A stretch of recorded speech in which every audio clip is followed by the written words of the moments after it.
আসসালামু আলাইকুম এভরিওয়ান, সবাই কেমন আছেন? আশা করছি সবাই ভালো আছেন। আলহামদুলিল্লাহ আমি অনেক ভালো আছি। চলে আসলাম নতুন আর একটা রেসিপি নিয়ে। আজকে চলে আসলাম খুব মজার একটা গাওয়া ঘিয়ের রেসিপি নিয়ে। মাত্র একটা উপকরণে এই ঘিটা তৈরি করা হয়। দেখে কার কার লোভ লাগছে কমেন্ট করে জানাবেন। এরকম গাওয়া ঘি দেখলে সবারই লোভ লাগবে, তাই না? আমার তো খুব ভালো লাগে গাওয়া ঘি খেতে। আর আমি নিজে হাতেই আমার গাওয়া ঘিগুলা তৈরি করে নিই। আর এই রেসিপিটা সম্পূর্ণ আমার মায়ের। আর এই যে গাওয়া ঘিটা তৈরি করেছি, এখানে যে ক্রিমটা আমি ব্যবহার করেছি সেটাও আমার মায়ের কাছ থেকে আনা। তো এখানে আমি আজকে বানিয়েছি 6 কেজি পরিমাণ গাওয়া ঘি। ঘি বানানোর প্রসেসটা অনেকে অনেক দীর্ঘ করে ফেলে, অনেক কঠিন করে ফেলে এবং অনেক জটিল করে ফেলে। তো আমি আজকে ঘি বানানোর যে প্রসেসটা আপনাদের সাথে শেয়ার করব, সেটা খুবই সহজ প্রক্রিয়ায় গাওয়া ঘি তৈরি করার প্রসেস। একদম একটা মাত্র উপকরণে খুবই সহজ সরল ভাবে আপনি এই ঘিটা তৈরি করতে পারবেন। এত বেশি ঝামেলার কিচ্ছু নেই এখানে। অনেকেই আছেন যারা দুধের সর বা ক্রিমটাকে ব্লেন্ড করেন, তারপরে দেখা যায় যে আবার অনেকে আছে পাটাই বাটেন, অনেক অনেক ঝামেলা করেন। আমার কাছে মনে হয় যে এত ঝামেলা করার কিচ্ছু নেই, জাস্ট খুব সহজ ভাবে এই ঘিটা তৈরি করা যায়, একেবারে ইজি ভাবে তৈরি করা যায়। তো চলুন ঘিটা কিভাবে তৈরি করলাম সেটা তৈরি করা যাক। আর তৈরি করার জন্য আমার রান্নাঘরে যাওয়া যাক। তো চলে আসলাম আমার রান্নাঘরে। আর এখানে দেখতে পাচ্ছেন আমি 2টা চুলায় ক্রিম নিয়ে নিয়েছি। এখানে কাঁচা দুধের যে ক্রিমটা, সেই ক্রিমটা আমি ব্যবহার করছি। কাঁচা দুধের ক্রিমটা দিয়ে ঘি বানালে যেটা হয়, ঘিয়ের পরিমাণটা কিন্তু অনেক অনেক বেশি হয়। আর এই ঘিয়ের যে কি ফ্লেভার, এটা আসলে বলে বোঝাতে পারবো না। এখানে প্রায় 11-12 কেজির মতো ক্রিম আছে। তো ক্রিমের ওয়েট যেহেতু একটু বেশি থাকে, তার কারণে ক্রিমটা দেখতে কম মনে হলো, এখানে কিন্তু প্রচুর পরিমাণ ক্রিম আছে। পুরা কড়াই ভর্তি করে কিন্তু ক্রিমটা নেওয়া যাবে না, কিছুক্ষণ পরে ক্রিম কিন্তু ফুলে উঠবে, ক্রিম কিন্তু প্রচুর ফুলে উঠবে। দুধের সর বা ক্রিম যেটাই নেন না কেন, কড়াই ভর্তি করে নিতে পারবেন না, এতে করে কিন্তু অনেকটা পড়ে যাবে। কারণ কিছুক্ষণ পরেই এই ক্রিমটা ফুলে কিন্তু ডাবল হয়ে যাবে। যখন ডাবল হয়ে যাবে তখন কড়াই থেকে উপচে পড়ে যাবে, আর এতে করে যথেষ্ট পরিমাণ ঘি নষ্ট হবে। আর একটা কথা, আপনারা যারা দুধের সর দিয়ে ঘি বানাতে চান, তারাও কিন্তু সেম প্রসেসে ঘিটা বানাতে পারেন, কোন রকম ব্লেন্ড করা ছাড়া বা পাটায় বাটাবাটি ছাড়া। অনেকেই আছেন মনে করেন যে পাটায় বাটলে ঘিয়ের পরিমাণ হয়তো বা একটু বেশি হবে, বা ব্লেন্ডারে ব্লেন্ড করে নিলে ঘিয়ের পরিমাণ বেশি হবে। এটা আসলে সম্পূর্ণ ভুল ধারণা। এই পদ্ধতিতেই ঘি বানাবেন, ঘি যতটুকু হবে ততটুকুই হবে। আপনি ব্লেন্ড করলেও ততটুকু হবে, না ব্লেন্ড করলেও ততটুকুই হবে। বরঞ্চ আমার কাছে যেটা মনে হয় যে ব্লেন্ড করলে আরো ঘিয়ের পরিমাণটা কমে যায়। কি কারণে? যে অনেক কিছুর সাথে ক্রিমটা লেগে যায়, যার কারণে আরো পরিমাণটা কমে যায়। তার থেকে সরাসরি এভাবে করে ঘিটা বানিয়ে ফেলবেন। আর এই যে আমি চুলাটা প্রথমে হাই হিটে দিয়েছি, কারণ এটাকে প্রথমে একটু হাই হিটেই আমি হিট করে নিচ্ছি। কিছুক্ষণ পরে যখন এটা ফুলে উঠবে, তখন কিন্তু আমি এই ক্রিমটার তাপমাত্রা, মানে চুলার তাপমাত্রা কিন্তু আমি একদম লোতে দিয়ে দিব। আর একেবারে লো আছে ঘিটা হতে হয়। আমি আজকে যে পরিমাণ ক্রিম নিয়েছি তাতে আমার 5.5 কেজি, 5.5 কেজি বা 6 কেজির কাছাকাছি আর কি, 5.5 কেজির ঊর্ধ্বে এরকম ঘি হয়েছিল। তো দেখতে পাচ্ছেন ক্রিমটা কিন্তু লিকুইড হয়ে যাচ্ছে আস্তে আস্তে। এরকম লিকুইড হয়ে যাবে, কিছুক্ষণ পরে দেখবেন ক্রিমটা ফুলে একদম ডাবল হয়ে গেছে, কড়াই ভর্তি হয়ে গেছে। এই যে দেখতে পাচ্ছেন ক্রিম কিন্তু ফুলে ফুলে উঠছে। ক্রিম যত গলছে তত ফুলে উঠছে আস্তে আস্তে। তো এরকমই হবে, এজন্য পুরা কড়াই ভর্তি করে কখনোই ক্রিম বা সর নেবেন না। এতে করে অনেকটা সর বা ক্রিম পড়ে যাবে, তাতে অনেক অপচয় হবে। কিছুক্ষণ পরে আমি চুলার তাপমাত্রা একদম লোতে করে দিব। যখন পুরাটা ক্রিম গলে যাবে, আমি একদম লোতে বসিয়ে রাখবো।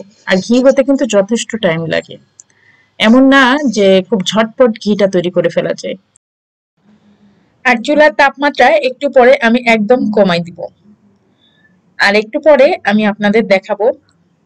এখন এভাবে আমি চুলার তাপমাত্রা একদম কম করে দিয়ে, এই যে চুলার তাপমাত্রা কিন্তু কম করে দিলাম, একেবারে কম করে দিলাম, কম করে দিয়ে এই যে বসায় রেখেছিলাম। ঠিক 1 ঘন্টা পরে দেখেন এই অবস্থা। 1 ঘন্টা পরে এই অবস্থা। আমি এই ঘিটা বানাতে আমার আরো আধা ঘন্টা থেকে 40 মিনিট লাগবে। মানে একদম আস্তে আস্তে আস্তে আস্তে চাল দিয়ে এই ঘিটা তৈরি করতে হবে। যে কোনো ঘি সরের ঘি বলেন বা ডিমের ঘি বলেন, যেটাই বলেন না কেন, এভাবে আস্তে আস্তে জালে তৈরি করবেন। আর কিছুক্ষণ পর পর একটু নেড়ে দিবেন।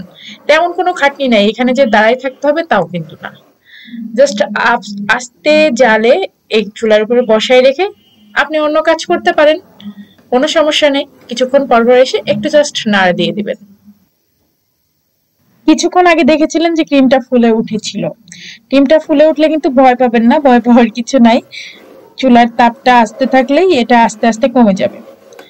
আর এভাবে ঘি বের হতে থাকবে। তো দেখছেন ক্রিম থেকে কিন্তু যথেষ্ট পরিমাণ ঘি বের হয়ে গেছে। আরো আধা ঘন্টা 40 মিনিট লাগবে পুরোপুরি ঘিটা হতে। তো দেখতে থাকুন ভিডিওটা। কিছুক্ষণ পরে আমি আপনাদেরকে দেখাচ্ছি যে আধা ঘন্টা পরে কেমন হয়েছিল। এই যে দেখেন আধা ঘন্টা পরে এরকম অবস্থা। আধা ঘন্টা পরে অনেক ঘি বের হয়ে গিয়েছে, দেখতে পাচ্ছেন। আর এটা প্রায় হয়েই এসেছে, এটা প্রায় হয়ে এসেছে। আর রেড কড়াই যেটা, সেটাটা আর একটু সময় লাগবে, বাট হোয়াইট কড়াই যেটা, সিলভারের কড়াই যেটা, সেটা কিন্তু হয়েই গেছে। তো ঘিটা কিন্তু একেবারে গরম অবস্থায় ঢালতে যাবেন না, দেখা যাবে যে হাত পুড়ে যাবে। তো সেক্ষেত্রে কিছুটা ঠান্ডা হলে ঢালবেন, আবার একেবারে ঠান্ডা করে নেবেন না, তাতে আবার সমস্যা আছে, ঘিটা জমে যাবে। এটা হতে আরেকটু সময় লাগবে, কিন্তু ওই চুলাটা হয়ে গেছে। এই যে এই চুলাটা কিন্তু হয়ে গেছে। আর আপনি যদি চান যে ঘিয়ের কালারটা আরেকটু আপনি লালচে লালচে করবেন, তাহলে আরেকটু ভাজবেন। আমার কাছে এরকম কালারটাই ভালো লাগে, তাই আমি এরকম কালার চলে আসছে এরকম অবস্থাতেই আমি নামিয়ে নিব। আমি এত মানে গাঢ় ডার্ক কালারটা আমার কাছে খুব একটা ভালো লাগে না, তো আমি এই অবস্থাতেই নামিয়ে নিব। এখন ঘ্রাণটা এত তীব্রভাবে আসছে, মানে এত সুন্দর একটা ঘ্রাণ বের হচ্ছে, মানে আশেপাশের মনে হয় 5-6টা বাড়িতে ঘ্রাণ চলে গেছে ঘিয়ের। এত সুন্দর একটা ফ্লেভার। গাওয়া ঘিয়ের ফ্লেভার নিয়ে আসলে কথা বলার কিছু নাই, সবাই জানি আমরা যে নিজের হাতে তৈরি করা যে কোনো জিনিসই অনেক অনেক অনেক বেশি স্পেশাল আর অনেক বেশি টেস্টি হয়। একেবারে 100% খাঁটি গাওয়া ঘি। তো কিছুটা জাস্ট 10 মিনিট আমি একটু ঠান্ডা হতে দিয়েছি, তারপরে কিন্তু আমি গরম গরমই এটাকে ছাঁকনি দিয়ে ছেঁকে নিয়ে নিচ্ছি। আর অবশ্যই কাচের বয়মে নিতে হবে। কাচের বয়মে না নিলে যেটা হবে, প্লাস্টিকের বয়মটা গলে যাবে, কারণ ঘিটা কিন্তু যথেষ্ট পরিমাণ গরম এখন। তো অবশ্যই কাচের বয়মে সংরক্ষণ করবেন। আর এই ঘিটা যে আপনাকে ফ্রিজে রাখতে হবে তাও না, আপনি চাইলে বাইরে রাখতে পারেন। সচরাচর আমরা কিন্তু এত ঘি তৈরি করি না, দেখা যায় 1 কেজি 1.5 কেজি বা 2 কেজির মতো তৈরি করা হয়। কিন্তু আমি এবার অনেক বেশি তৈরি করলাম, যেহেতু বাড়িতে গিয়েছিলাম, অনেক ক্রিম নিয়ে এসেছি আর তৈরিও করলাম অনেক ঘি। তো সেক্ষেত্রে আমি যেটা করব, আমি কিছুটা নর্মাল ফ্রিজে রেখে দিব, আর ব্যবহার করার জন্য অর্ধেকটা আমি বাইরে রেখে দিব। এই অর্ধেকটা শেষ হবে, তারপরে আমি আর বাকি অর্ধেকটা নর্মাল ফ্রিজ থেকে বের করব। তো এভাবেই ঘি বানিয়ে সংরক্ষণ করতে পারেন। চাইলে বাইরেও রেখে দিতে পারেন, ঘি নষ্ট হয় না। কিন্তু আমি অনেক বানিয়েছি, তো এই জন্য কিছুটা নর্মাল ফ্রিজে রেখে দিয়েছি, আর অর্ধেকটা আমি বাইরে রেখে দিয়েছি। 3 কেজির মতো বাইরে রেখে দিয়েছি। আমার যেহেতু প্রচুর ঘি লাগে, আমি রান্নার সময় যে ঘিগুলা ইউজ করি আপনারা দেখেন, সেগুলা কিন্তু আমার নিজের হাতে তৈরি করা এই গাওয়া ঘিটা।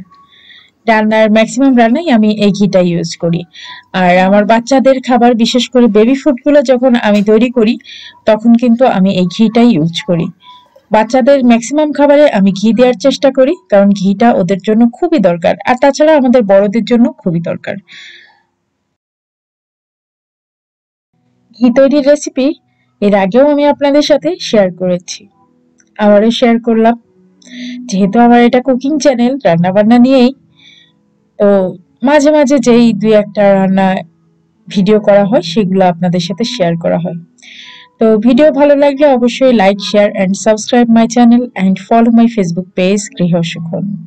আর এতক্ষণ আপনারা যারা ধৈর্য সহকারে আমার ভিডিওটা দেখলেন, তাদেরকে জানাচ্ছি অসংখ্য অসংখ্য ধন্যবাদ আমার ভিডিওটা ধৈর্য সহকারে দেখার জন্য। আর বিশেষ করে যারা নতুন রাঁধুনি আপুরা আছেন তাদের আশা করছি অনেক উপকারে লাগবে আমার রেসিপিগুলো, কারণ আমি খুব সহজভাবে সব রেসিপিগুলো আপনাদেরকে দেখানোর চেষ্টা করি।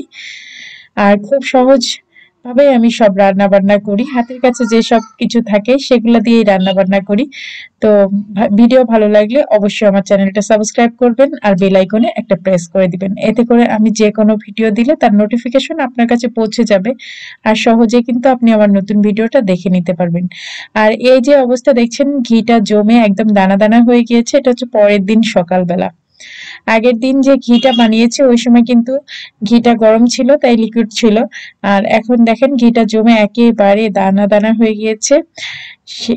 অনেক অনেক সুন্দর একটা ফ্লেভার ঘিতে, মানে এই ঘিটার ফ্লেভারের কথাটা বলতে গেলে একটা কথা বলতেই হয়, যে দেখা যাচ্ছে বাজার থেকে কেনা ঘি আপনারা যারা কিনেন দেখা যায় যে কিছুদিন ইউজ করার পরে ঘ্রাণটা চলে যায়, ঘ্রাণটা কিন্তু ওভাবে থাকে না। আর এই ঘিটা হচ্ছে যত দিন যায় তত মনে হয় যে ঘ্রাণটা আরো বেশি স্ট্রং হয়, আমার কাছে এত ভালো লাগে। আর এই যে দেখেন একদম দানা দানা। তো যাই হোক, আমি আমার ভিডিওটা আজকে এখানেই শেষ করছি। সবাই ভালো থাকবেন, সুস্থ থাকবেন, নিরাপদে থাকবেন, বাসায় হেলদি হেলদি খাবার তৈরি করবেন, হেলদি হেলদি খাবার খাবেন, তাহলে সুস্থ থাকতে পারবেন। আর আমাদের জন্য সবাই দোয়া করবেন, আমার পরিবার পরিজন সবার জন্য দোয়া করবেন। আল্লাহ হাফেজ।